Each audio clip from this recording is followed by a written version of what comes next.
Hey, good morning, everybody. I think everyone, hear me okay? All right, well, thank you, everyone, for joining this morning. We have a nice turnout, and I'm happy to see that we've filled the tables in the front, and actually some of the gaps are in the middle. Typically for these things, it's a little bit like church, where the front pews are completely empty, and then the back is full. Not the case here, so thank you very much. And right off the bat, I want to thank Brandy Reinhardt and Amy Davis will also be helping about halfway through to sign. And I promised her I won't talk too long, and I will try to talk as slowly as possible, but she's impressive. I also want to thank MCAT for broadcasting and for sharing this presentation with our broader UM community. Look, I am honored to be here with you today. I am inspired to be a part of what this university does, the vital mission that this university has in providing an accessible, affordable, high-quality education. I feel that this has never been more important for this country. Higher ed and the work that you all do and that I am so honored to join you in doing has never been more important for this, not just the city, this state, but for this country. And so the past few weeks, and it has only been a few weeks, it maybe feels like a little bit longer than a few weeks, but I think I'm in week 5, starting now.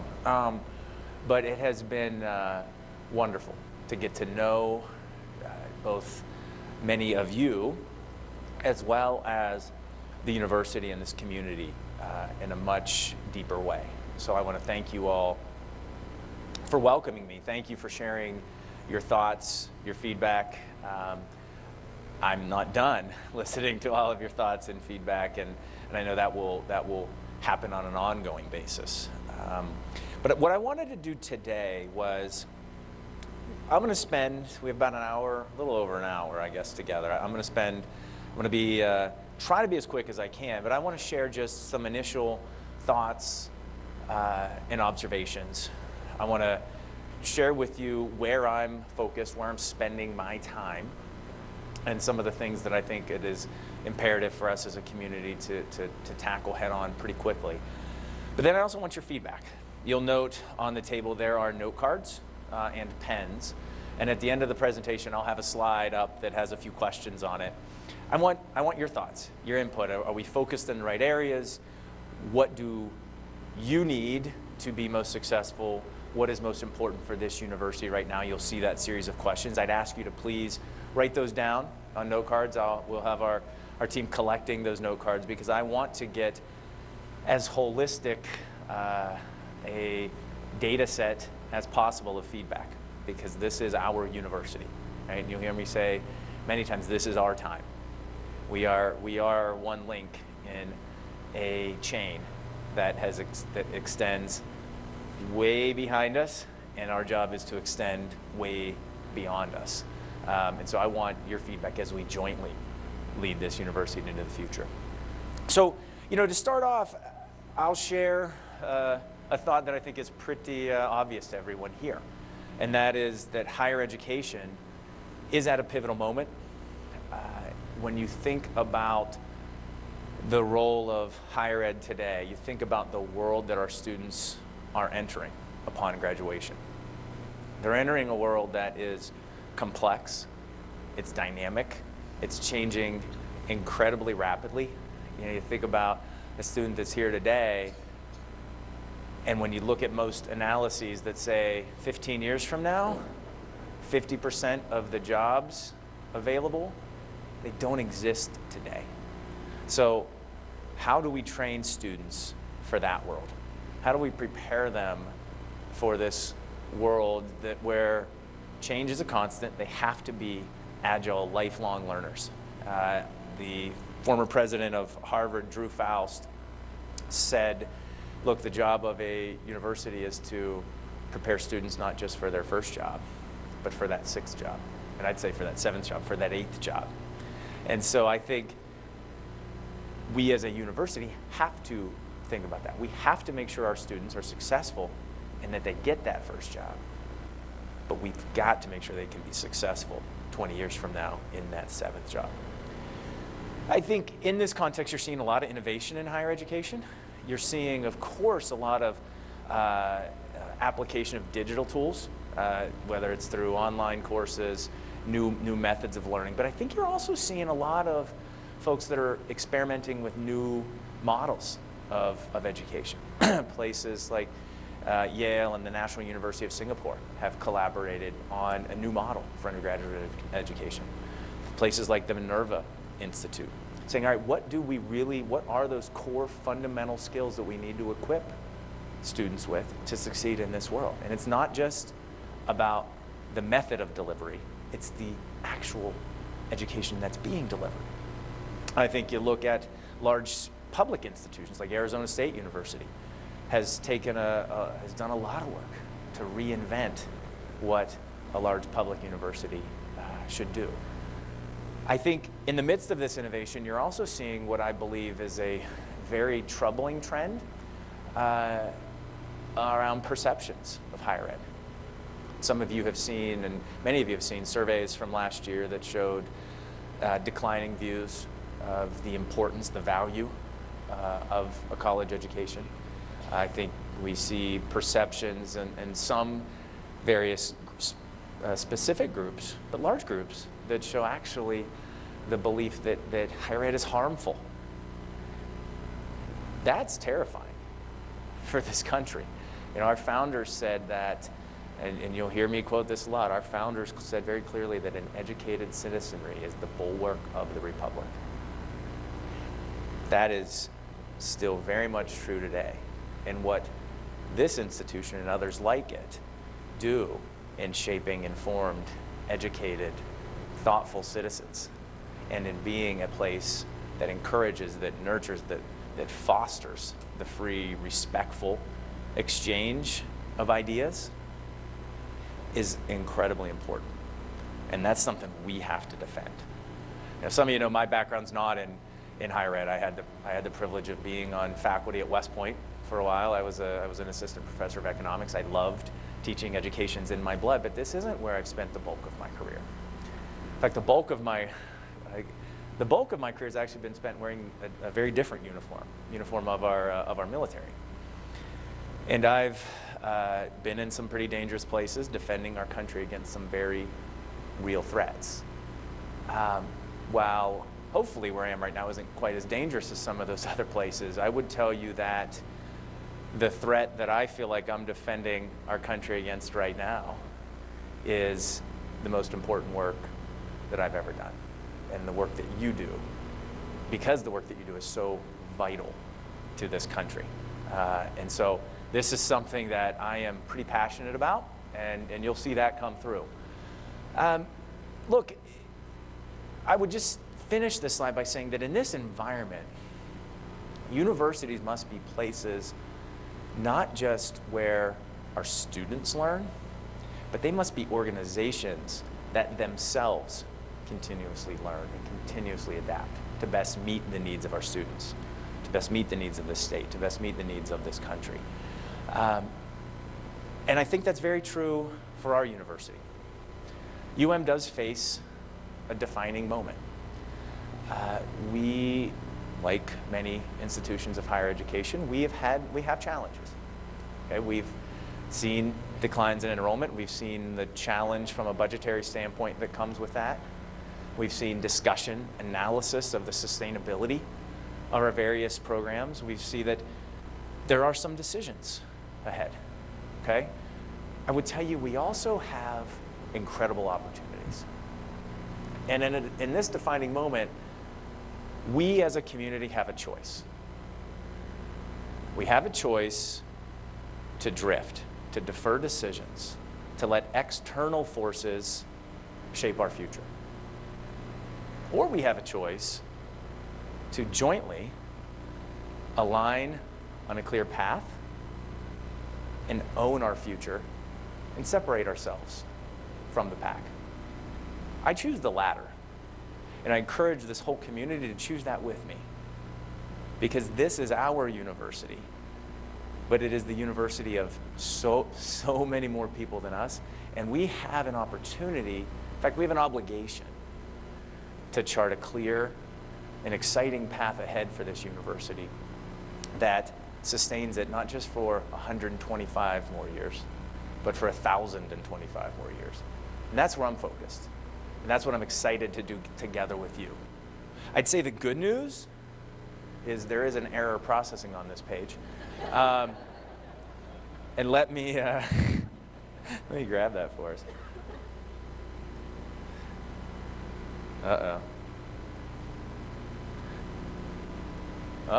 Well, let's see where we got. All right. Well, so the good news is we have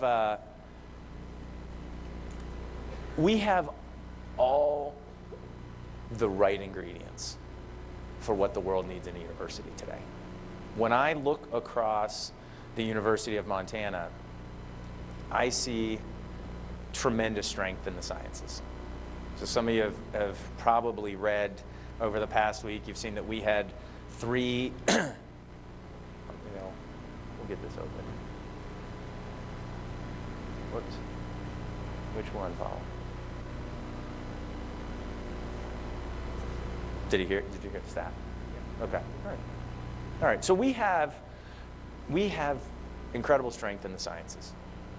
Some of you saw the report maybe last week that we can just use one of the use the other one. Okay.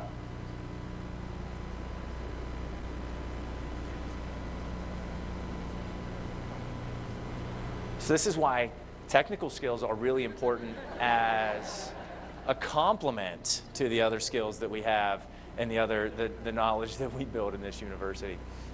But I think what the point I'm trying to make is we have great depth in sciences. We have incredible depth and excellence in our arts and our humanities. And we have the region's best professional schools. Can we get to catch up so make sure there wasn't an error? There it is. So this to me is the beauty of a UM education. When you look across the sciences, the arts and humanities, arguably the region's best professional schools, it's that combination together with that core interdisciplinary UM foundation that I think is exactly what students need to succeed in this complex and dynamic world. You know, there's a tendency, I think, to say, well, is it the sciences or the humanities or professional schools? I think that's the wrong question. Our power, as you can see right here, our power's in the and. Because if I'm a student today and I'm thinking, all right, what do I need to be successful in this really complex and dynamic world? I need a place where I'm going to go and I can be shaped into an agile, lifelong learner. I can look across disciplines and solve complex challenges. That's what the world needs of a university today. And that's what we do at the University of Montana. And I'm not the only one who thinks that. I'm not the only one who believes in the importance of this. I could pull 20 quotes talking about the importance of the type of education that we can provide here at the University of Montana. I pulled this one because it is pretty timely, and I think it's of a topic that's of personal interest to me, and I think for this society. This is a book published earlier this month by the president of Microsoft and their head of artificial intelligence. So we are seeing artificial intelligence really shape a lot of the things that are occurring in our world today. And they published this book actually in lead up to the World Economic Forum in Davos, just to talk about some of the implications from a societal standpoint, from a technical standpoint. And this is one of their quotes about the education necessary for success in this world. And you can see that an AI-powered world requires more than just science, technology, engineering, and math. And to be clear, we have great sciences here at the University of Montana. We have great STEM offerings, but we also have the social sciences, the humanities, And it's that combination that's necessary for the world that our students are in, the world that we are serving today. And so I'm excited about the potential that we have here. Not just the potential that we have to move forward, but the potential we have to build upon the excellence that we already have. Because I see living proof of that everywhere I go when I talk to our alums. You know, I could have filled this page with 40 pictures of alumni of this university who are just terrific examples of the power and the value of a UM education. Some of you may have seen Emily, the article about Emily in the Chicago Tribune a few weeks ago. Emily has a great title. She's the Chief Curiosity Correspondent at the Chicago Field Museum. And so here's somebody who understands the media arts and has made science and history accessible to literally millions of people around the world. For those of you who have been to the Field Museum, it's an incredible museum.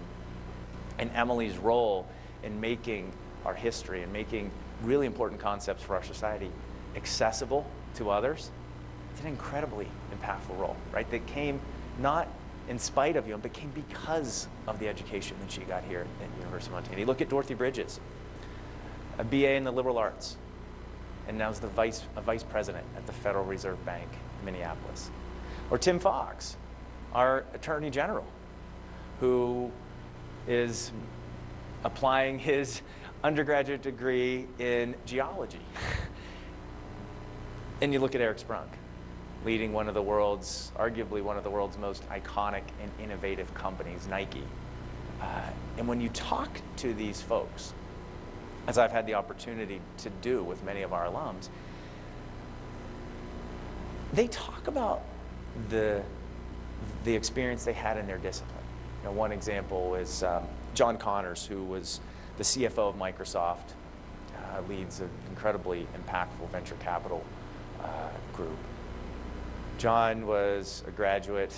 He was in our now College of Business and went through our accounting program. And I had the opportunity to meet with John. I expected him to talk about the excellence in our accounting program, our great pass rates on the CPA exam. You know what he talked about for the first 15, 20 minutes of our conversation? His freshman history teacher, his Latin professor. The knowledge that he gained at UM, not just in his discipline, but that knowledge base that he gained here that made him successful over the course of his career. That's what people remember about this place. That's what makes them successful.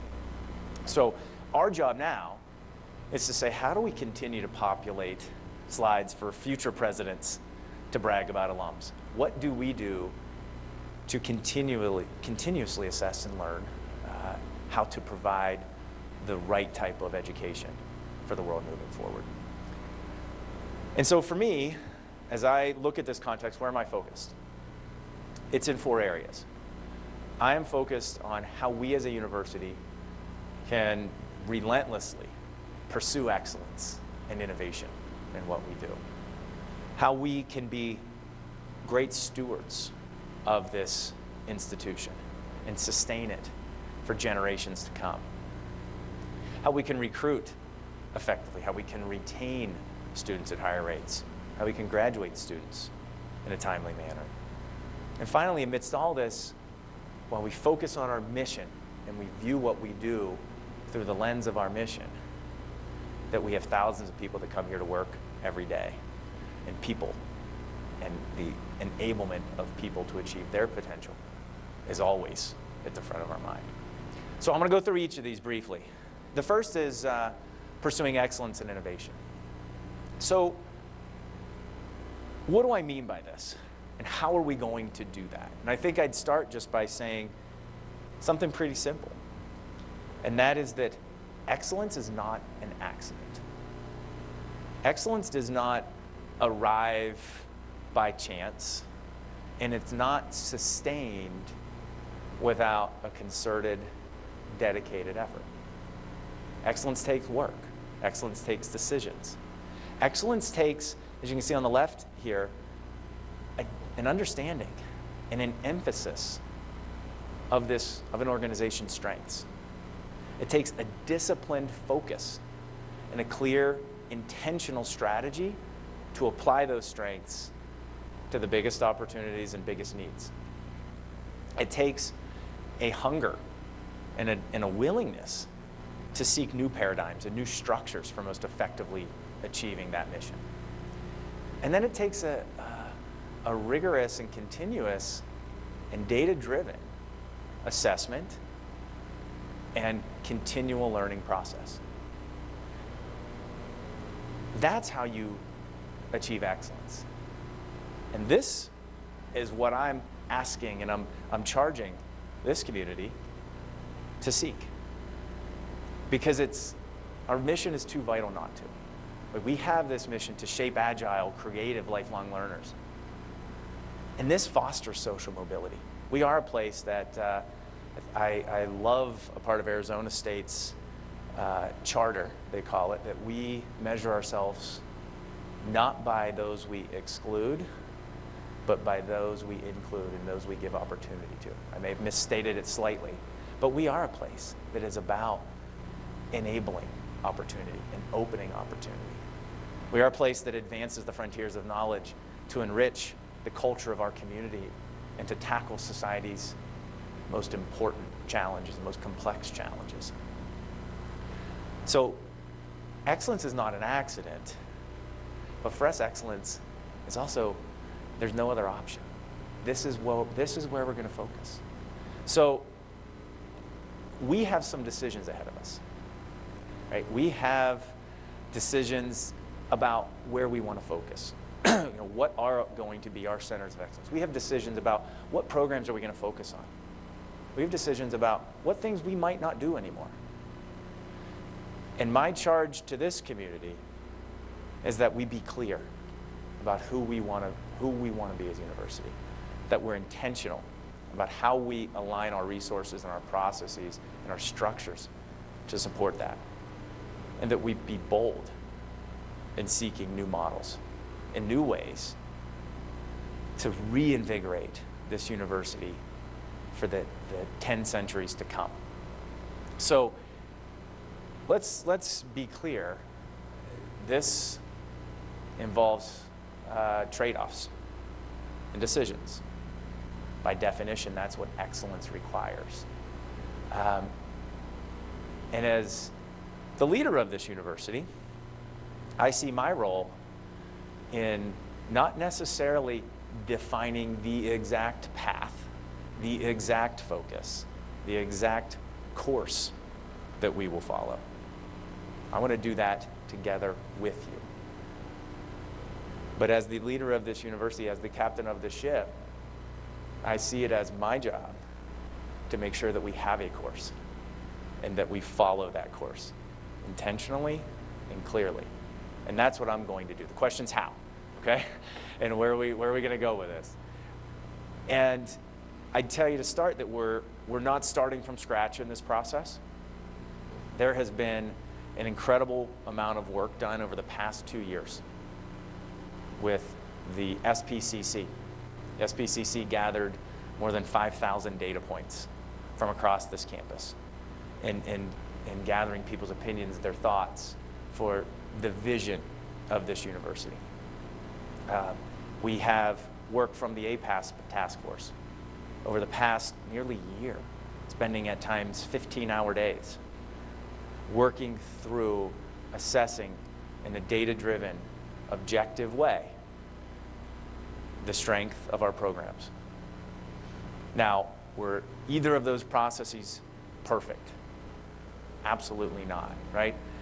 And there's an old boss that used to say, all models are wrong, some are useful, okay? This is a process where all processes are imperfect, some are useful. These are very useful. Our task now is to take the work that's been done and crystallize that work into a clearly defined and articulated strategic plan of action. So that's what we're going to do. That's what I'm going to charter this community to do. Now, this graphic, some of you have seen something like this. You can see this plan, budget, implement, assess. This is a planning assessment committee, or excuse me, continuum. Every organization has something like this, right? You have to have a strategy. You have to articulate that strategy. That drives how you budget your resources. You implement it, and you assess whether it's going well.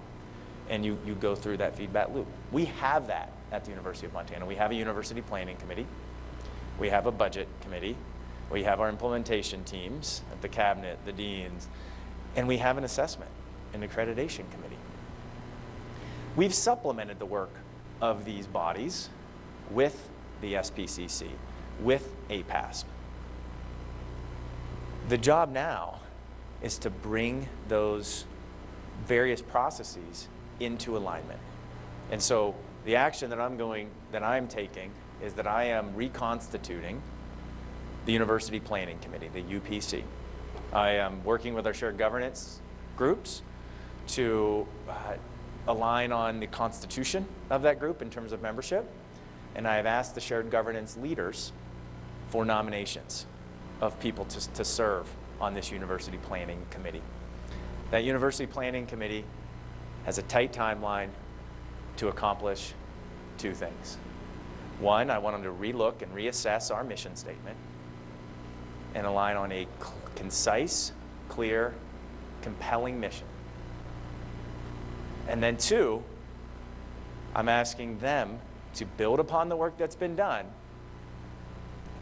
and propose a clear, intentional, strategic plan that applies our strengths to the opportunities that we see out there, that builds upon the work that's already been done and gives us clear steps and actions.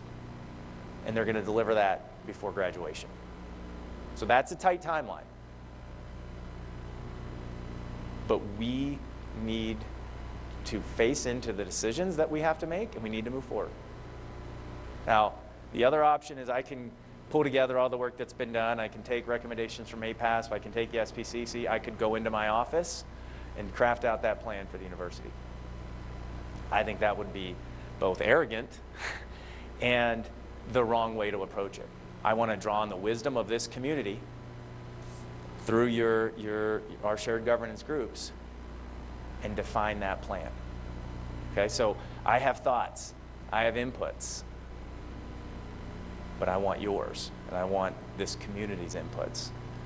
But we're going to move forward, and we're going to make these decisions, and we're going to announce how we're going to lay out this plan before the end of this semester. Okay? So you'll see more to come on this, more announcements, but this is a really important step for this university. And at the end state here, we're not just going to have a plan, we are going to institutionalize a rigorous data-driven process for assessing the effectiveness of that plan. And this is critical for this university, and we're going to lean into this. The second topic and second area of focus is, you can see the title slide here, of ensuring that we are great stewards of this university, and that we're focused on the sustainability, the vibrancy of this university for generations to come. This is critically important because we must honor the legacy of those who came before us. And not just the people that were on this land 125 years ago when the university was formed, but you look at the picture of this, and these are pictures of the Salish peoples as they were here on this same land. And this, I think, for me, is such both a humbling and inspiring perspective, because we are just one link in a very long chain. And our job is not just to honor the legacy of those who came before us, but to make that chain even stronger for those yet to come. And look, we've, in this period, right, in this particular link, we've had some challenges over the past 6 years. Let's make no bones about it. If you look at a comparison from fiscal year 12 to our fiscal year 2018 budget, I think it's important just to understand where we stand relative to that. So obviously we have seen a decrease in enrollment. You look at student FTE numbers that are nearly 4,000 students lower. Okay, that equates to a pretty big decrease in net tuition revenue, $17 million. Now we have greater state support, and we are spending about 30% more per student at this university.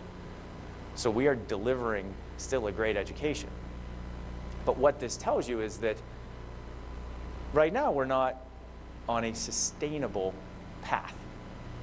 And I just want to share with you a high-level view of our 2018, our fiscal year 2018, which we're in, ends in June. This is a snapshot of our structural budget.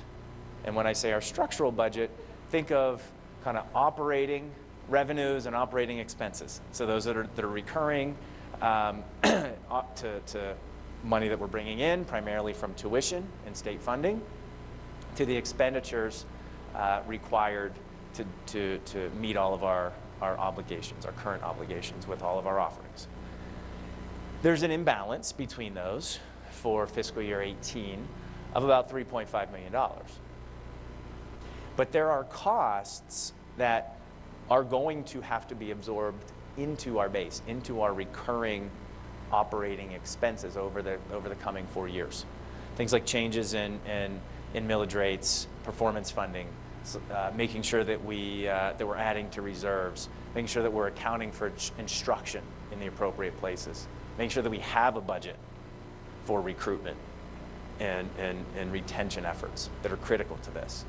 And that's, an additional about $6 million of costs to be absorbed into what you'd call our operating expenses.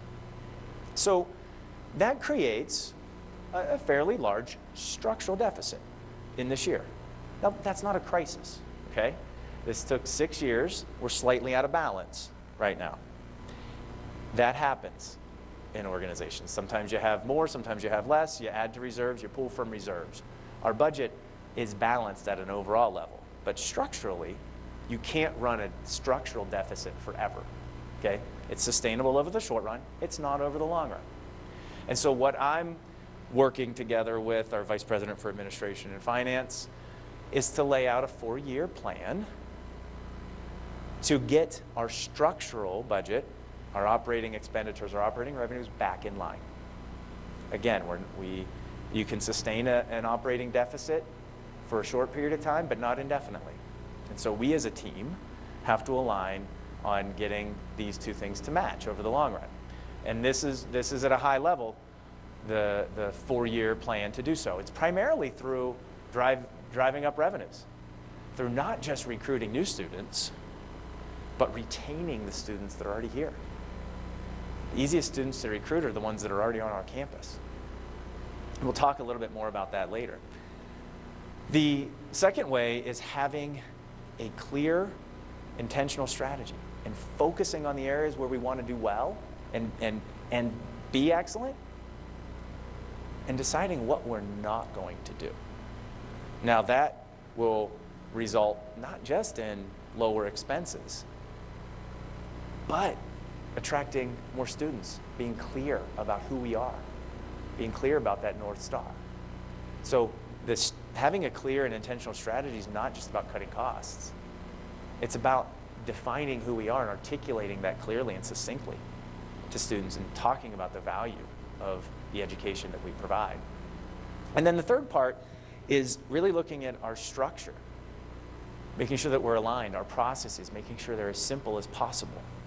And I want to talk just a little bit about this third piece because, if you think about a university and you think about the core of what we do, the academic core of what a university does is teaching, research, and what I'll call student engagement. That's the heart of what we do. And when we talk about having a clear strategy, when we talk about the work of the UPC, we need to crystallize what we want to do in that academic core of this university. So that's what we're going to be working on as we get through to May. But how we support the core activities of this university in as integrated effective, productive way as possible is vitally important. So let me state the obvious. We had 84 people leave this university with the VSO at the end of 2017. We cannot simply say, okay, you have 84 less people, do the same amount of work in the same ways with better results. We have to assess and simplify the way we work. And so I'm working with, again, our CIO, our Vice President of Administration and Finance, our Chair of the Staff Senate, Marie Mangold. I'm working also with Kathy Bergmeyer, our Head of Internal Audit, to say, all right, how can we scope a project we're going to call Project Simplification? To look at what I would call the administrative shell of this university and the support, the critical functional support tasks that we must do to support effective delivering of our academic core. How do we make sure we're doing that as efficiently as we can? And this is very important. And you can see the goals over here. This is about making sure that we're enhancing our service levels and support for those core activities. This is making sure that we can increase our faculty's ability to focus on their core competencies, teaching, research. It's better alignment and integration of our various administrative operations at this university. And this has to be about improving quality of work for our staff. That's what this project, that's what this simplification initiative is about. So I'm in the process of scoping this right now. I've called on some of our alums who have experience in working on projects to look at the effective operations of a university. I'm working with some of our faculty, specifically in the business school, and looking to our leaders across this campus to help scope this effectively. So more to follow on this, but this is a very important project for us. Because as I said at the beginning of this page, we cannot just say, well, VSO happened, and we're just going to continue doing everything the way we did and just expect everyone else to pick up a bunch of work. Okay? So we have to look at how we do work more effectively and in a more integrated way. The next, I'd say, core area of focus is around recruiting, retaining, and graduating our students on time. So some of you have seen, even before I started, I commissioned a team to come in and take a look at how we at the university are talking about the value of UM education, how we're recruiting students. Are we doing that as effectively as we can? Are we doing that in a coordinated, integrated way? Now, we got some good learnings from that. Like those of you, so hopefully many of you have had a chance to read that report. And it's very, very important that we focus here. And this takes best alignment of structures as well as some investment. And this is something that I think can be, what's the right word for it, a little bit controversial is not the right word, but when you say the word branding and marketing for a university, this is not about glossy brochures, right? This is not about trying to just put lipstick on a pig, right? And try to sell some people a song. This is about ensuring that people understand the great value of a UM education. That people understand the great things that are happening here at this university. Because there's this old saying that perception is reality. And for people that aren't here, the perceptions of UM are for them the reality. As I've been here, and as you all know, the reality of what's happening here is exciting. The reality of the value of the education that our students receive and how well they are prepared for the world they're entering is the reality. But we need to make sure the perceptions align with that reality. And that takes work. That takes talking effectively, consistently, in a coherent way, consistent way, about what makes special and why this is a great education. And that's not just about bringing more students in here, that's about making sure students have the opportunity to see, right? And see and experience the University of Montana. But bringing in students is just the first part. Retaining students is, I would argue, more important. Right now, our first to second year retention rates are in the low 70s, right around 70%. We're on a path to increase that 10% by 2020 there, and to get it into the low 80s. There are institutions out there that are in the 90s. I would tell you, this is the mission of everybody in this room. Retaining our students, ensuring our students can be successful. That first year of college is tough for everybody, but especially if you come from a background, or you're the first generation to go to college. You don't have anybody to coach you through that. So everything from the first time a student sets foot on this campus to making them feel welcome, making them feel engaged when they show up at their residence hall, that it's a positive experience for them, that they get settled, that when they are in their classes, they have effective relationships with their instructors, with the faculty members. That's how you keep students here, by helping them through this tough transition. And we need to redouble our efforts there. We can do better there. And if we increase by 10%, this matters financially. A 10% increase in our retention rate first to second year, it's a $4 million a year impact from a budget standpoint. Just by keeping students here at a rate that should be where we are. That's a $4 million impact. But it's not just the dollars. Because when a student comes to college, there are tons of reasons why, boy, that first year, it was just tough. I had an event happen in my life. I had to withdraw. And leaving college after a year can set you on a completely different path for your entire life. It's tough once life happens, right? Once you have some obligations, you have to earn money, you have to do these things. It's tough to come back. And so helping students get through that first year, be successful in college, transforms lives. And you, our staff, and our faculty, you are the front lines of doing that. And I want to share one example. I got a letter, and I've shared this story with some of you already, but I got a note from a young woman, one of our students, just before I came on board.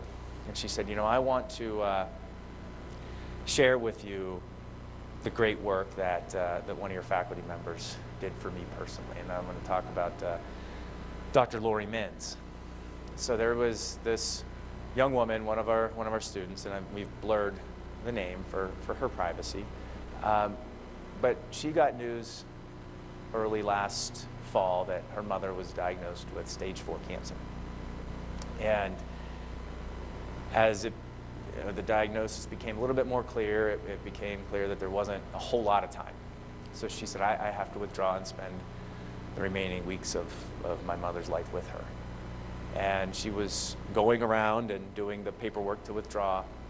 She came into Dr. Min's office, I think her anatomy and physiology professor. Dr. Min saw how upset she was, sat down, talked with her, helped to process as best one possibly can the impact of the knowledge that your mother is soon going to pass away, as the diagnosis clearly said. Did the best she could to console this young woman. But then she wrote this note. And this note was to this young woman's mother. And she said, as a mother myself, I cannot imagine the range of emotions that you must be feeling right now, what it must be like to know that you're leaving this world and your daughters will be here. What I want you to know is that your daughter's an amazing woman. you should be incredibly proud of her. And you should also know that here at the University of Montana, she's going to have people that support her and help her through this. So when you talk about what it means to focus on student success, what it means to focus on student retention, what it means to retain students, financials matter, but this is what we're talking about. This is the work that you do every day. This is why I'm so passionate and I'm so inspired to be here with you, because this is transforming lives. And I think we all should aspire to this type of student engagement and student support. So the final piece, and it's a good segue, is we talked a lot about our mission. And our mission of making our students successful should always be at the forefront of everything we do. But you in this room, and the more than thousands out there that aren't here, you come to work here every day. You've committed your life to the vocation of higher ed. Whether you're in the academic core, the administrative shell, however you want to think about it, this is all about educating and preparing students. And we, as an administration, we as a leadership team, must ensure that we have a university where people can reach their full potential and do the best work of their lives. And my aspiration is that the University of Montana is the best place in Montana to work. That's what I want this place to be. Not only is it a great place to get an education, it's a great place to work. So how do you do that? So obviously we're going to prioritize our students' success. But I just want to talk about each of these for a little bit, because to have a place where people can reach their full potential, where they can do the best work of their lives, by definition, that requires that we seek and that we celebrate diversity. And this is important, not just because it's the right thing to do, but because it's a great thing to do for an organization. So many have said the term, but I think attributed to Layla Jana, we were talking about who said this, but I love the clear statement that talent is evenly distributed around the world. Opportunity is not. And so when you think about an organization, when you think about a leadership team, think about a group of faculty, think about staff, you think about students, a composition that is not diverse, by definition, then is not as effective, not as optimal as it could be. So it's tons of research shows that diverse teams make better decisions. Diverse environments lead to better learning. Diverse environments lead to a more productive and supportive working environment. And so this is why we're going to not just celebrate, we're going to seek diversity. We're going to do that from a leadership standpoint and a focus standpoint. We're going to do that when we look at our teams of leaders and how we hire at this university. But we're also going to do it by making sure that people from all groups can feel comfortable. People from groups who may have a transition as they come to this university feel supported. Because this is integral to making this the best place to work in this state. So I'm going to be focused personally a lot on this. The second piece is around what I call performance and professional development. So as my leadership team would tell you, this is something I've been talking about from day one, to say, are we clear jointly on expectations? What do we expect of each other, right, in the year, right? What does success look like at the end of the year for you? Are we clear on the support needed to get there? And are we holding each other accountable for achieving that? And then I'd say the fourth piece is, am I clear on your career aspirations, what you want to be doing 5 and 10 years from now? Because not just in the job that you're doing today, I want to make sure you're successful, but I want to make sure that I know as your manager, and I say this to my team, where you want to be 5 and 10 years from now. I'm very focused on that with my team. We'll get there, but everybody deserves that. Everybody at the beginning of a year deserves to say, this is the expectations in my role. This is how I define success in that role. This is the help, this is the development I need to get there. And I'm going to know that we hold each other accountable for doing that. Everyone deserves that. And I'm going to make sure that we have effective processes to make that happen. The fourth point is maintaining a safe and a supportive campus environment. So when you talk about this topic, I think the first thing you say is, look, the issue of sexual assault, sexual harassment, more broadly, is something that every campus, every community across this country is grappling with. This is something that has hit home in this university, in this town, in a very real way. But I'd also tell you that as I've joined this university and I've talked and started to understand the things that have been put in place over the past 5-6 years, we have been a national leader in some of the policies we put in place around prevention, education, response. And I think this community should be very proud of what it's done to be a leader in this. But I'd also tell you this work's never done. Okay, so as I've come in here, even before I started, I brought together various leaders from around the campus that have been working on this issue and said, you know what, I want to really make sure that we reinvigorate the UCSA, the University Council on Student Assault.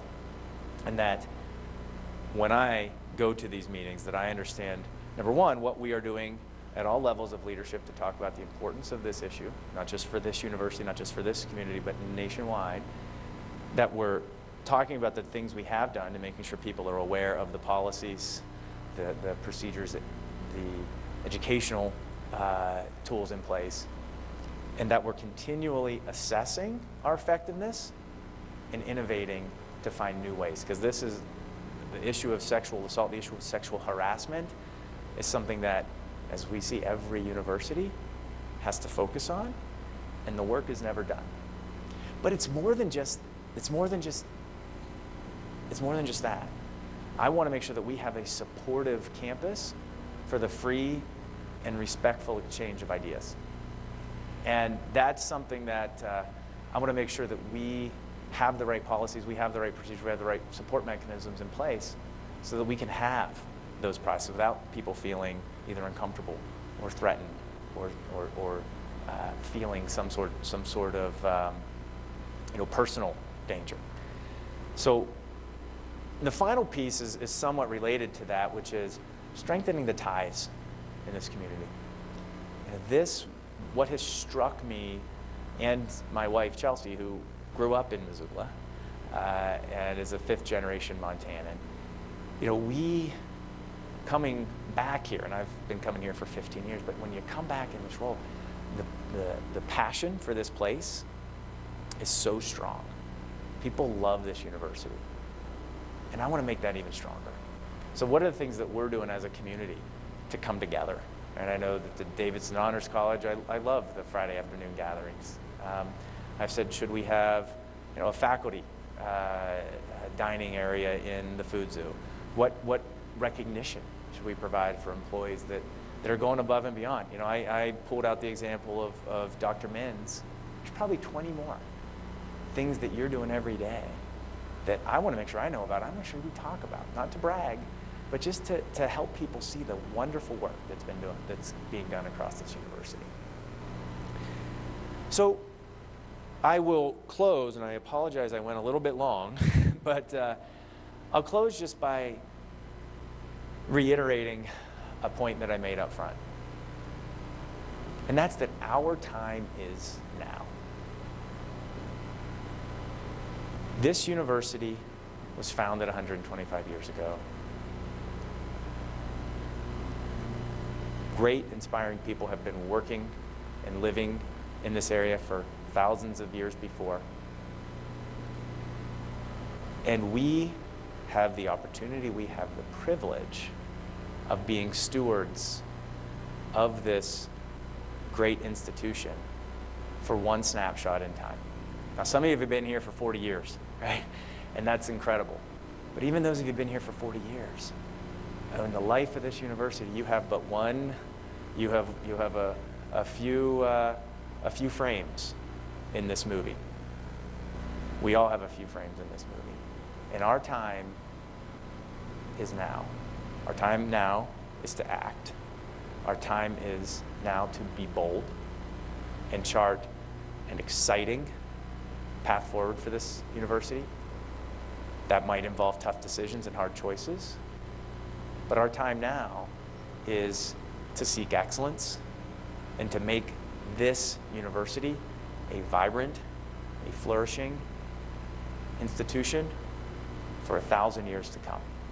That's the opportunity that we have, and that's the journey that I'm so excited to be on with you. So I know that we've come up on time, and some of you may have to leave, but I would love for those that can stay, for you to take a look at these questions, to provide feedback on the cards provided.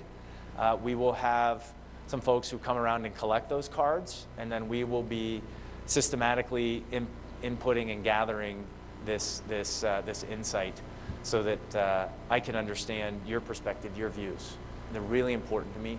I am grateful for your sharing an hour of your time with me this morning, and I look forward to your feedback on these cards, but your feedback in person over the coming days and weeks and months ahead. So thank you, everybody, and have a great rest of the morning.